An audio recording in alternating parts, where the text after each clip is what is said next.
Hi and welcome to the Monday Live, and we are blocking and unblocking as we have been all month.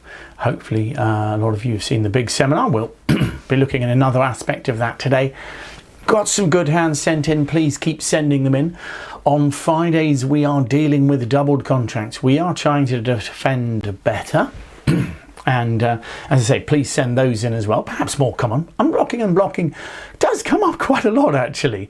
And one of the problems with it is it tends to come up after you've ended up with a blockage, or hopefully your opponents sometimes. So do send those in as well, where in fact you feel lucky to have made 3 no trumps because they haven't taken their 5 tricks or something like that. But the double contracts, yeah, and in fact the first 2, both last Friday and the Friday coming, is all about 1 no trump doubled and how we should defend that in different ways. I've recorded this Friday coming, and what's interesting is I will have long hair in that one because I just had my haircut and I recorded it before the haircut. Why? Because I'm up to Anik. I am leaving at 6 in the morning tomorrow, and what that means is I'll be doing the White Swan event up there. We've got a nice full hotel for that. So Tuesday, Wednesday, Thursday. I think it's going to be too much for me to come home on Thursday, so I'm going to stay with a cousin up in Penwith. So I'm going to cross over from east to west kind of thing, and then I'll travel home on Friday. So what does that mean? Well, for the week it means the Wednesday I'm not around, so we are going to do the teams tonight. And not just tonight. So that's not the only change, because it's going to be at 6:30 rather than 7:30.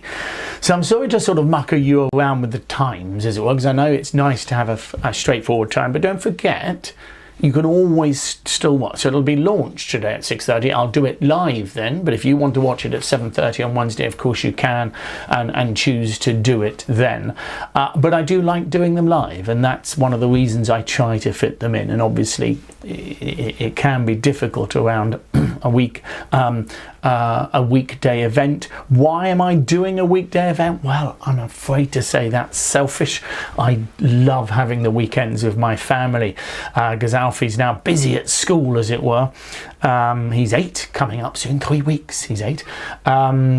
So, you know, obviously during the week I don't mind doing an event, but in the weekends it's lovely to be at home. And in fact my ambition on Friday is to make it home to see him play in a hockey match. Now, when I say hockey match, that might just be little boys and girls with sticks in their hand, because I think he's only been playing for a week, and so have all his friends. So we'll see how they get on. But hopefully I'll be back to watch that. Interesting weather coming in though.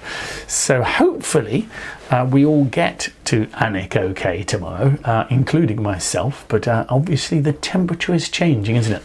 Excuse me. So we'll have to look out for that. So what else is there? Well, of course, we've got our usual array of events and things, and particularly festive coming up. That is exciting. So what do we do in that period? Well, we have a Christmas event at Denham. Lynn's hosting that for us. And then I generally come out of hibernation, or out of my holiday, as it were, on the 27th. So I do what is called a Twixmas event from the 27th to the 29th. And then, of course, we have our celebrations of New Year, where Alfie and Helen come up as well. And that's between the 29th and the 1st. So that's pretty exciting. And not only that, we do decide that that's not enough, and we go for the reboot. We love a reboot at the start of the year. I hope some of you will be coming along to that. That's on the 8th of January, I think, and it's all about defence. Hard work, but if you're willing, you can start your bridge year with a bang, both at New Year and at the reboot, so we'll see. All right, so what else have I got in my mind? Well, we're looking at blocking, unblocking, and we're going to look at awkward leads today. That's the key today. So I spent a little bit of the seminar on that, but we're going to look at it a bit closer. And then we'll have the bidding quiz to finish. I haven't got a 5-level decision today. I will have next week. because I've taken one from the teams actually, and it's quite interesting taking them from live. But do send in obviously examples of 5-level decisions as well. I may toy with another idea with those hangovers, as it were, where I launch something on Friday and bring it back on Monday. But we'll see. And where are we? Where am I going next October? I am going to Greece. Someone asking there. We're doing our first 5-star event.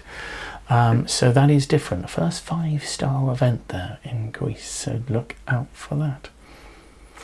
All right. Well, I think I'm going to launch into this seminar. So let's go for it. Let me tap on that. And here we go. So what we've said as I'm talking about unblocking, the big seminar has these 5 topics. We've had a look at a couple of these already. The basics of returning partner suit, really important to understand the card you should be leading back. So you win the first trick with your ace, for example. This is in no trumps. You want to lead the suit back. Which card do you lead? You would lead top of a remaining doubleton or your original 4th highest. And this is crucial, particularly when you have a 5-4 fit between you, because you need to know which one has 5 and which one has 4. It's easy after the event, but quite often when you've got 4, you've led, you think, oh, that's a good lead, and you're just thinking about your own hand. It doesn't occur to you your partner might actually have longer cards than you.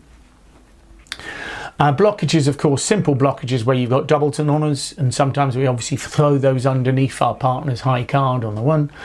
Unblocking our partner's lead. Subtle blockages, I mean, what can I say? They're just a lot more difficult. What do I mean? Ones that are coming up in the middle of the play and it doesn't occur to you.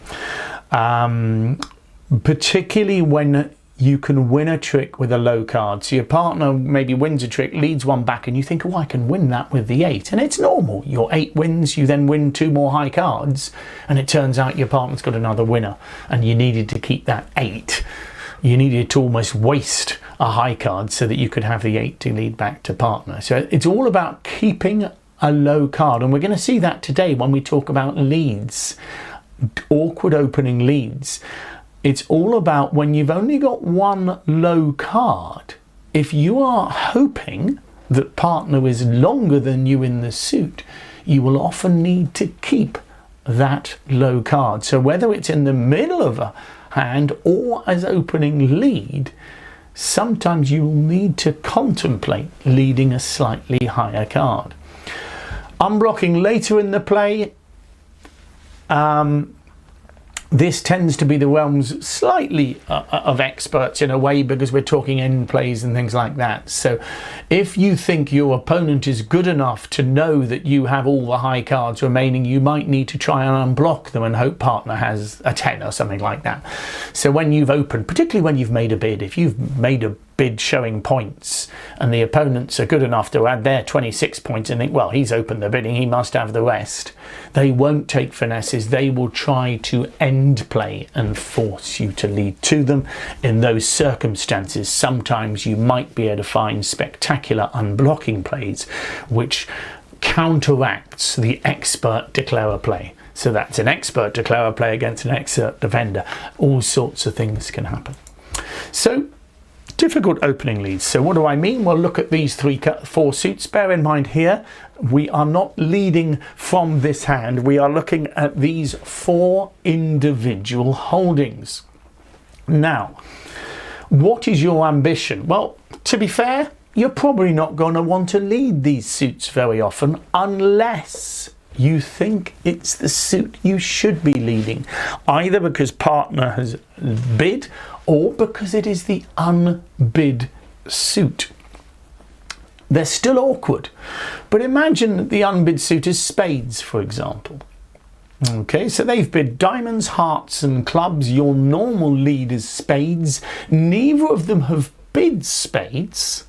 So you're thinking, well, partner is perhaps likely to be the longest in spades. The problem is, if you lead the 4 of spades, yes, partner puts the queen in, knocks out the ace, but you can see that you've blocked the suit. You can predict that. And it's the same with king 10-3, the same with queen 9-2. and ace queen 4. All of these holdings, and this is what makes defence so difficult, if I'm honest. As declarer, you see two hands together. You've got ace queen 4 of clubs, your partner's got king to 4, maybe even king to 5. It's not rocket science. You play the ace first, the queen, and over to the king. If that makes sense, and it's nice and easy. Unfortunately, we don't know what's in partner's hand. So it is tricky. So I'm going to give you 3 different examples, one of which is from the seminar, the first one. And then we'll look at 2 more, and we've got to work out what we're going to lead. And that basically the key is what you're trying to say to yourself is, look, if I want to make tricks from this suit, so if I'm going to take a risk in leading from a holding like this, surely I want that risk to have the upside of partner making his length. So clearly, let's say hearts are the unbid suit here, leading them is a risk. So if I lead a small one, though, I'm not going to get much back from that risk a lot of the time, because the suit will be blocked. Or, well, is most likely to be blocked. Won't always be blocked, but will be. The difficulty is, this is the second difficulty, is how on earth does partner know what you're doing? Well, the hope is that a lot of the time you lead the jack. Let's say you choose the jack, 10, 9 and queen from these 4 suits, or the ace possibly from clubs. If you choose a high card, the hope is that partner can see his own hand and dummy. So let's say I lead the jack of spades, for example. He can see the 10 in dummy. He's thinking that's an odd lead, and hopefully he'll work out that I'm trying to get rid of my high cards first. Okay, so I mean, let's look at the first example, okay, and we'll see. But against no trumps, when you choose to lead a 3-card suit, if your ambition, this is the key, if your ambition is to establish partners cards, and most of the time it will, because otherwise you're taking quite a risk from leading from these holdings, aren't you? You know, leading, I mean, these could easily be, particularly queen 9-2, for example, could easily be a frozen suit, so you're not that keen to lead it. But if they've bid every other suit, notice what I would say is majors more than minors here. So if an unbid suit is a major, very often your opponents won't have 4 cards in it, whereas if it's a minor, we've all been there, we lead the unbid suit and it turns out declarer's actually got 5 of them. He bid his major first because he had 4 of them, and then ended up bidding no trumps rather than showing his long minor. So particularly in a major, when you've got these holdings, it can be tempting to lead them. So I mean, let's look at a relatively simple example. So a low lead will often block the suit, so we're going to consider leading the middle card. At times, as we'll see, you might even lead the top card. Okay, so here's the classic example which I had from the seminar, and as I say, I've got a couple more for you as well. So have a look at this one. 1 club from north. Okay, we can't see north's hand, we can't see easts or souths, we are sitting as west. Goes 1 diamond, and then 1 spade. So nice and simple auction, a club, a diamond, a spade, 3 no trumps. Okay. Now this is interesting.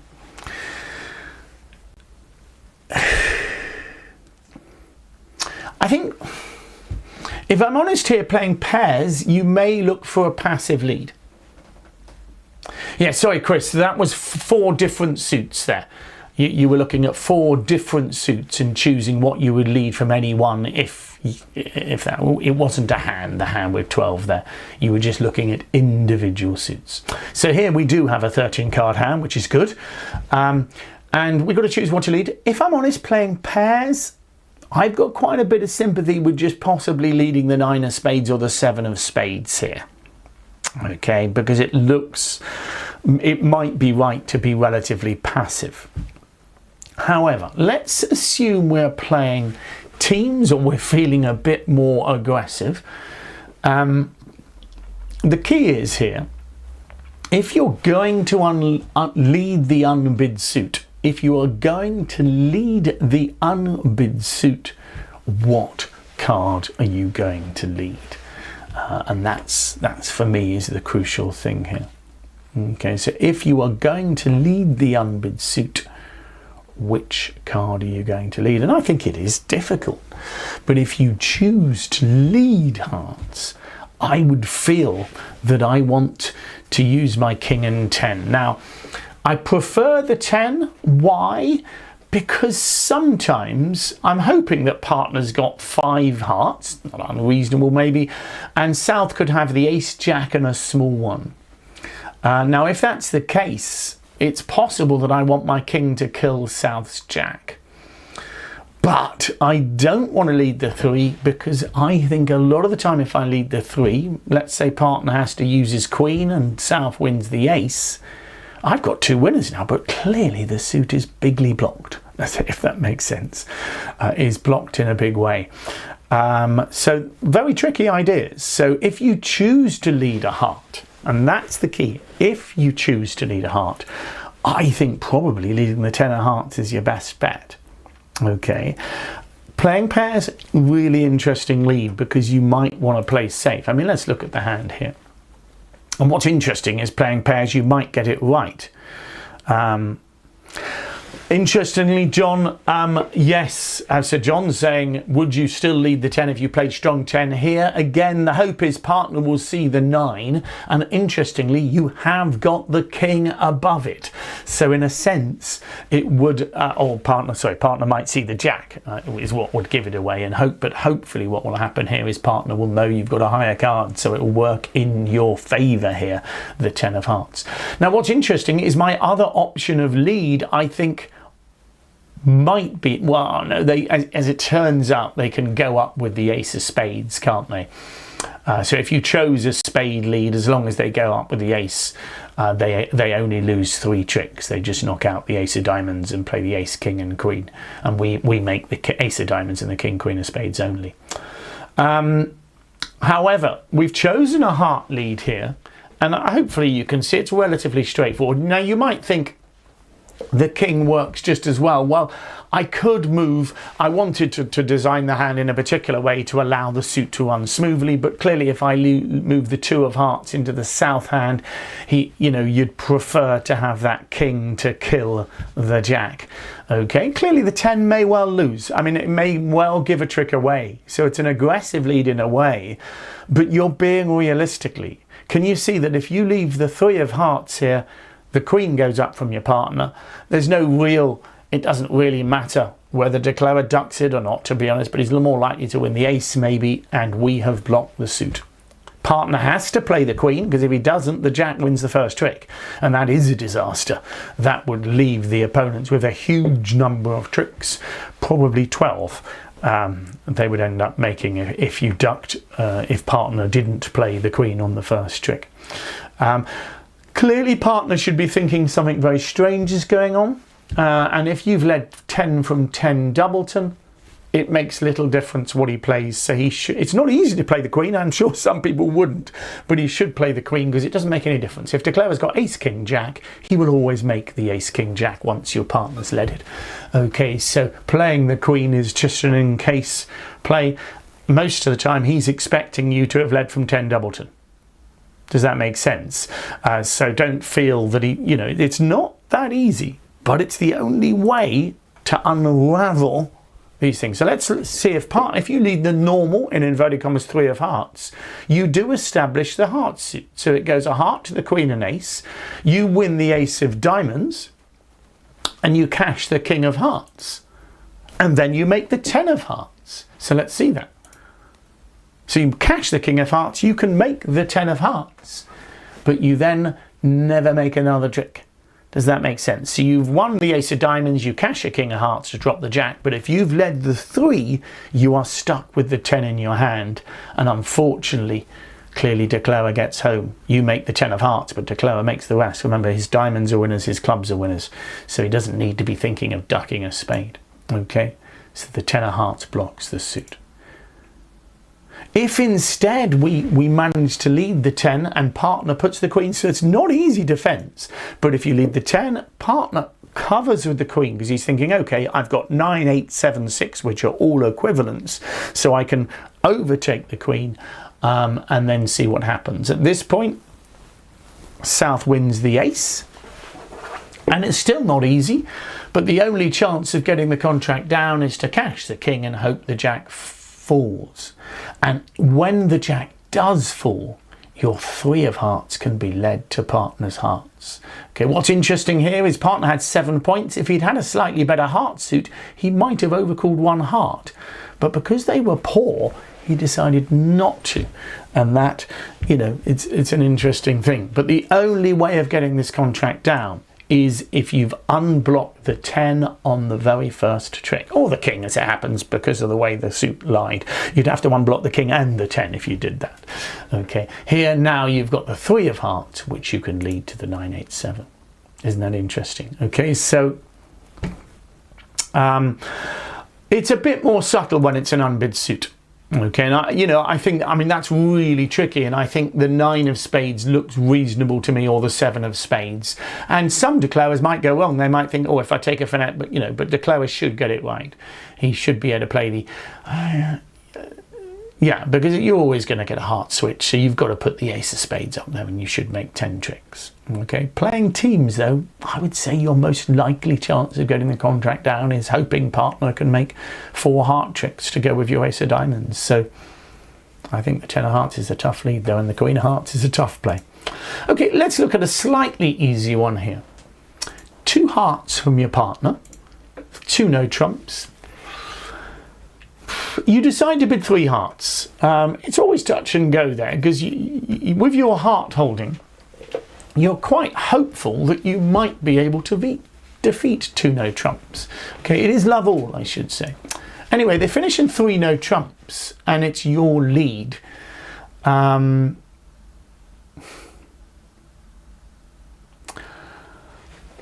I think when you're playing bridge, your partner can do anything he wants to, but you've got to remember that as a partnership, you are going to do better if you can rely and trust each other. Rely on each other and trust each other.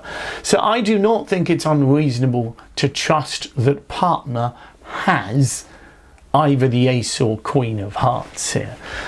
The worry I've got, if he's got the ace of hearts, South will have bid 2 no trumps with queen to 3, which is a possibility. He might have queen to 4, but it's less likely. But even if he has just got queen to 3, if you play over to his ace, your partner's ace, and your partner then plays to your jack, and then you take the king, that's 3 heart tricks. But are you going to get your partner's hand, bearing in mind you've got an ace of spades? So I think we're in the same situation as before here. If we lead a low one, we are going to block the suit.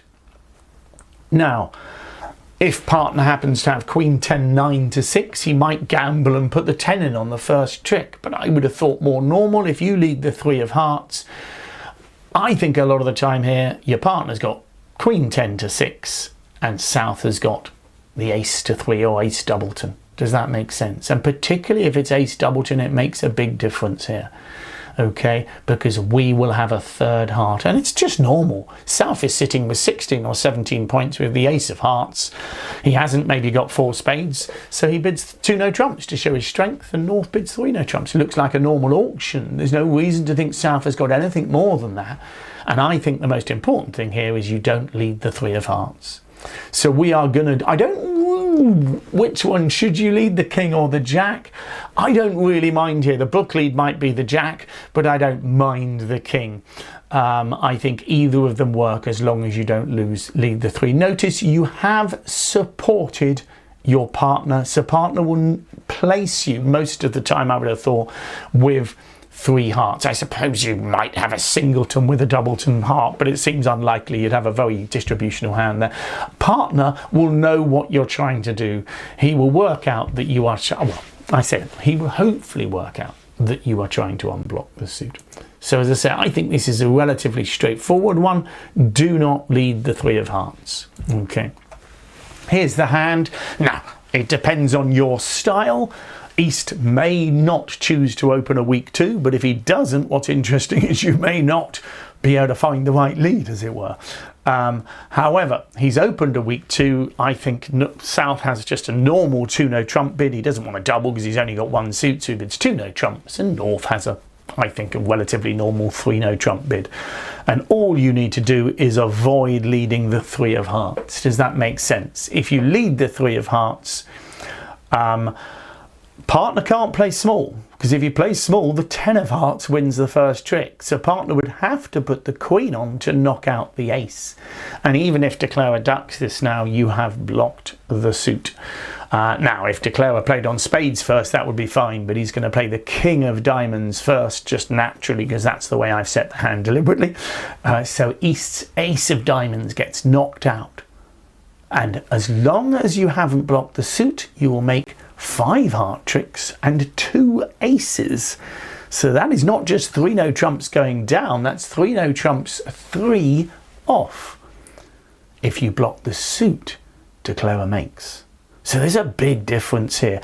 And I'm all for South's bid. I love bidding 3 no trumps and gambling and hoping, that, I mean, you don't know if you might have had 9 tricks off the top. Simple as that. I mean, give North the ace of diamonds instead of the queen of spades, and there you go. You've got 5 diamonds, 4 clubs, and an ace. So that's 10 tricks. So it's relatively normal bidding, but it's important for West not to lead that 3. And we're not taught these kind of things, so it is tricky. Do you lead the king or the jack? That's an interesting one. I don't think it matters hugely, particularly as you've supported. If it went 2 hearts, 3 no trumps, it gets a little bit trickier, doesn't it? Because partner's going to place you with maybe a doubleton. But I think your supporting bid in a way helps you. The disadvantage of the supporting bid is it might persuade them not to play in 3 no trumps.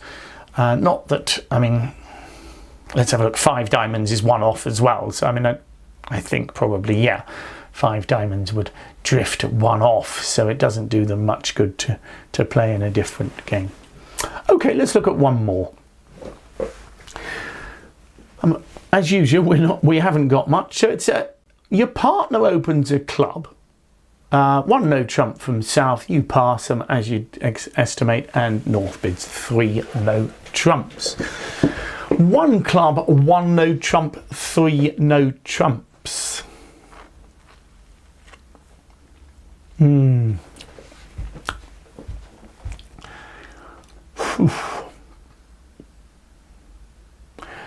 This is an interesting one. It's tempting. It's tempting to lead clubs. But the key, there's a big difference here. First of all, partner doesn't have a choice of what he opens. He looks at his hand and there's a set of rules that tell him what to open. I don't think partner's got a balanced hand, because if he had a balanced hand of 12 to 14, I suppose he could, he'd open 1 no trump. So he'd have to have 15 points if he was balanced, and that doesn't make much sense with the auction because we'd have 19 between us. So he should have an unbalanced hand. So he's either got 5 clubs, or I suppose he could be 4-4-4-1 with a singleton diamond. The thing is, partner will have a fair number of entries. What do we think South's got? I mean, the key here is South could have ace queen of clubs. So for me, I'm not sure I want to waste, knowing that South has got the clubs covered. He's, when you make a 1 no trump overcall, you're very much saying, and it's not as if they've got plenty of points to spare. You can see on the auction that if your partner's opened the bidding and you've got 4 points, they're borderline. So quite often, if South is borderline, he'll have a better stopper. So imagine he's got queen 10 to 4 or ace 10 to 4. Ace 10 to 4 clubs, leading clubs might work, but certainly with the queen to 4 or something like that, if I lead the king here, or perhaps even the jack, I think I'll give a trick away. So here I think I'm tempted not to lead a high club. What would I lead if I had king small? Ooh. Well, because I haven't got anything to kill a high card easily with, I'd probably lead one. But I think from king jack X, I would feel safer either leading the 6 or leading something else. So I don't mind. What do you fancy? I mean, I don't mind the 9 of diamonds, to be honest. I mean, I suppose you could lead a spade, you could lead a major. And I mean, the 6 of clubs is possibly doable. I'm just worried about wasting an honour. That's all. So this one is different for me. I mean, let's look at the hand and see what partner's got. But as I say, I'm not going to lead a high club here. And let's see if we agree. Well, I mean, it's interestingly, it's a straightforward hand. And in fact, if you haven't been looking at the first 2 hands, you're thinking, what's the point in seeing this one? Clearly, the defence should make 5 tricks, 3 club tricks and 2 aces. But the key is trying to identify when perhaps you do not need to unblock. So it's a relatively straightforward auction. I think 1 club is right. I mean, I love 3 aces in a singleton. So I know some of you will say, oh, it's just 3 bare aces, but 3 aces in a singleton, if you find a fit with your partner, your hand is very much worth an opening bid, if not a lot more. So I think 1 club is normal, the suit below the singleton there. 1 no trump looks completely normal. It's only 15, but you've got 3 10s and a lovely club stopper. And I think with 9 points and a 5 card and a good 5 card diamond suit north is going to jump to 3 no trump. So it looks like a normal auction. And as it happens, I mean, any lead really works as long as you don't lead a high club. I think partner's probably going to switch to a small club. Does that make sense? So when partner wins a trick, one of his aces, he will switch to a small club and you will win the jack. And at that point, because he's led a small club, you could play the king sensibly and you'll make sure of 5 tricks. Clearly, as you can see, if you play the king or the jack of clubs at trick 1, you will have given a trick away. So it's not as simple as, oh, I've got 3 cards, 2 of them are high and I've got a small one, I must lead a high one to avoid the blockage.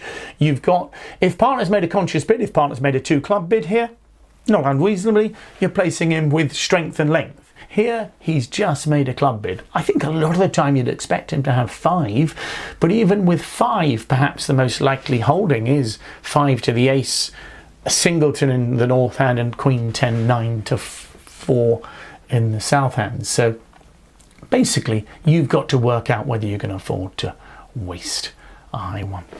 All right, so that's the topic there. That was, that was basically talking about awkward leads. I've got a few hands that you've sent in, so I will certainly look at some of those over the next couple of weeks. But also unblocking to avoid an end play. We might have a look at a hand on that just to see how it might work. We've had a couple of them over in the teams over the past 3 or 4 years. You know, it doesn't come up that often, but there's been a couple of times where we've managed to unblock our high cards and it's turned out partner has the missing card. Don't forget, it's all well and good unblocking a queen and jack, but if it turns out the declarer has the 10 anyway, you will have given a trick away in that way.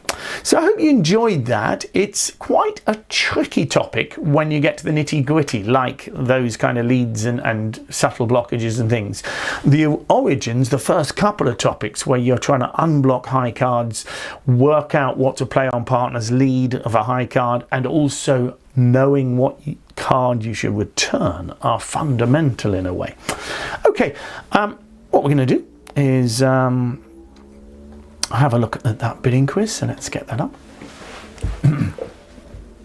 So we're on a theme. You'll notice my themes, that's the way I design them. So here we're looking at hands where your opponents come in with landy. So it goes 1 no trump from your partner, 2 clubs landy. Okay, so and these kind of things come up. It doesn't have to be landy, it could be astro, it could be all sorts of things, but the point is 2 clubs is an artificial bid and you are next to bid. What are your options? And that's the key thing in these kind of hands, is to understand what options you have and to use them when you can. Okay, so this one, as I say, is 1 no trump from partner, 12 to 14, I should say, 2 clubs landy. I think I'm just going to check the vulnerability there. Yeah, nobody is vulnerable. So good luck with that one. The answers on the website, whether you're a member or not, please do have a look. All that remains me to say is, don't forget the diary is available. That's the Bridge Players Diary, which has been running for, wow, that is a tricky one. I wouldn't be surprised if that's been going for 30 or odd years, in various sizes and guises. Still has the summary of the ACOS system at the start, still has a lovely soft cover with a pen and a few tips, bridge tips as well as lots of bridge information like your probabilities and things like that. So please do look at all of the websites we've got, the various holidays ones and things like that, and decide what you're interested in. Do not forget, tonight, 6:30, we have the teams if you're interested. So that's teams tonight at 6:30. Next Friday, I've recorded because I'm up in Annex. So next Friday is continuing the discussion of how we defend to best effect against one no trump doubled. Okay. And sometimes we're aiming for a lot of points, because remember, that's part of it. So hopefully I will see some of you up in the frozen north, as Ruben is labelling it, probably quite accurately, I think, although I think we might all be a little bit frozen by then. So thank you for your company, and see you again soon.